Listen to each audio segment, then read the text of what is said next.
This is iFIBER 1 News. Here are today's top stories. From an old fruit warehouse in downtown Kashmir, brothers Cy and Matt Sousley are giving emergency responders a new tool to work with. The federal government will pay more than $900,000 and improve worker safety to settle a lawsuit over exposure to chemical vapors at the Hanford Nuclear Reservation. The Ephrata Tigers have high hopes this season after competing in the CWAC Championship a year ago. Just 2 weeks after their small tire bounty hole, the Sand Scorpions returned to the Mudflats for their premier event of the year. From the iFIBER 1 newsroom, this is iFIBER 1 News. And it starts now. From an old fruit warehouse in downtown Kashmir, brothers Cy and Matt Sousley are giving emergency responders a new tool to work with. Their software app, iSpy Mobile, can alert fire and EMS workers through their phones and provide incident data and mapping. Both brothers are firefighters, and they first developed the app for the Kashmir department. We were looking for something to get these notifications to our phones and whatnot. There are some other products out there that did that. Got to peeking in on those a little bit and weren't happy with the end result of what we were going to get. It either sucked really bad or it cost a lot, or both. Being software guys, we're like, I can totally fix that problem. So back in 2013, the brothers built their own app with cooperation from Rivercom Dispatch and put it into use with their fellow firefighters. The result was iSpy Fire, now a 5-person agency developing the app and related software to reduce dispatching times. The company's list of client agencies has grown to more than 100, as far away as Missouri. The app is not available for civilian use, but dispatch centers across the country have signed up. We've done 0 actual marketing. The entire growth has been word of mouth and a couple of local shows that we've gone to.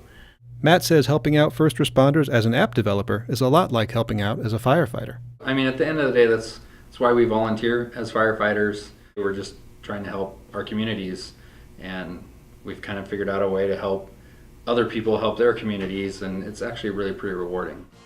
Jefferson Robbins, iFIBER 1 News. This segment is brought to you by... Change doesn't have to be complicated. With a low-profile microwave hood combination that's ready to install right out of the box. It fits in the same space as your under-cabinet hood, so you can get your microwave off the countertop and make space for the routines worth keeping. The low-profile microwave hood combination, from the #1 selling appliance brand in the USA. Whirlpool Appliances, now available at more furniture in Ephrata. The federal government will pay more than $900,000 and improve worker safety to settle a lawsuit over exposure to chemical vapors at the Hanford Nuclear Reservation.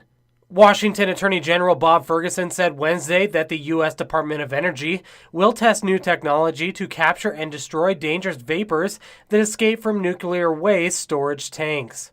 This marks the first time in the history of the Hanford Nuclear Reservation that the Department of Energy will destroy or capture tank vapors at its source, thereby eliminating the hazard to workers.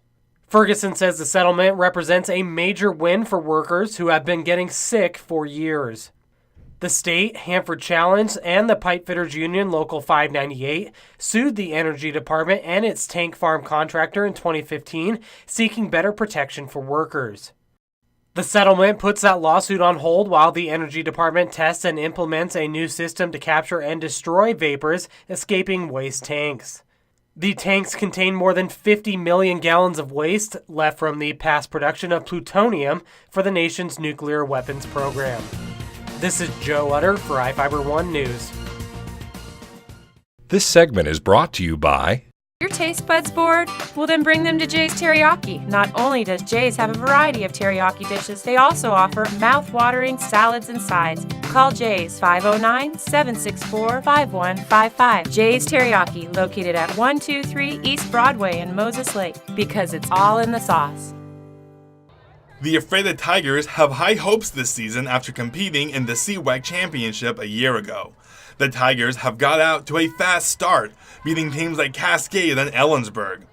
The Othello Huskies are a potential contender in the CWAC any given year, with their most recent strong season coming in 2016, where they tied for first with a 7-2 record in the conference. The Tigers didn't waste any time getting into a rhythm. Ephrata charged ahead early and entered halftime up 5-0. The Tigers piled on 3 more goals before Othello scored a goal late to keep the game from being a shutout. Ephrata won the match 8-1, and head coach Hillary Coombs was happy with how her team performed. It only took us, I think, about 2-3 minutes to get the passing, the connecting, the rhythm down, and it felt like we came out from the whistle ready to play, ready to go. Othello will play at Grandview this Thursday. Ephrata will return home and host an undefeated Sela team also this Thursday. When you hit Sela, that you get a good determination of what the league is going to play out like, and hopefully you get a good indication of where your place is going to be, how much harder you have to work. I'm Adam Chikoski for iFIBER 1 Sports. Just 2 weeks after their small tire bounty hole, the Sand Scorpions returned to the Mudflats for their premier event of the year, the Experience Power Sports Bounty Hole with full-size vehicles. An estimated 3,000 plus people showed up to watch the 15 vehicles battle through the mud to get as far as they could.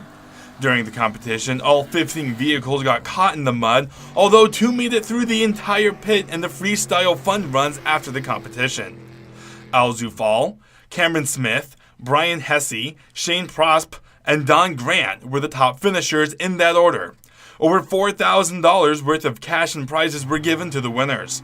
The Dirty Dash for Cash Mud Run also had a successful turnout, with 75 kids competing between all the classes. The next bounty hole has already been scheduled for next year on September 21st, 2019. The next Sand Scorpion event in 2018 will be September 30th, the Last Chance Mudflats Run. I'm Adam Chikoski for iFIBER 1 Sports. This is iFIBER 1 News. For more information on these stories and other news, visit us online at iFiber1.com or check us out on Facebook.